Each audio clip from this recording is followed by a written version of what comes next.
بسم الله الرحمن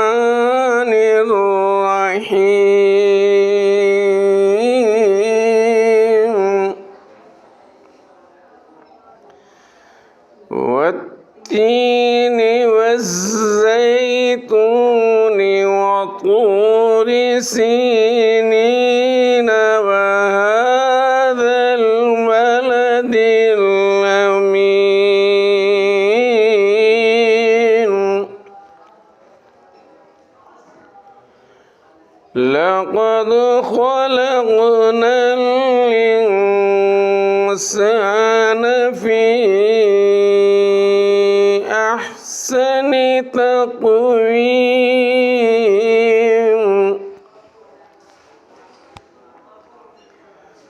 ثم رددناه أسفل سافلين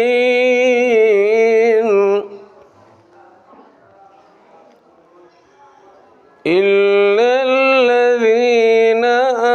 آمنوا وعملوا الصالحات فلهم أجر غير ممنون فما يكذبك بعد بالدين أليس الله بأحكم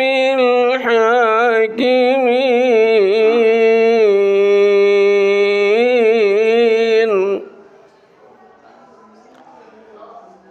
صدق الله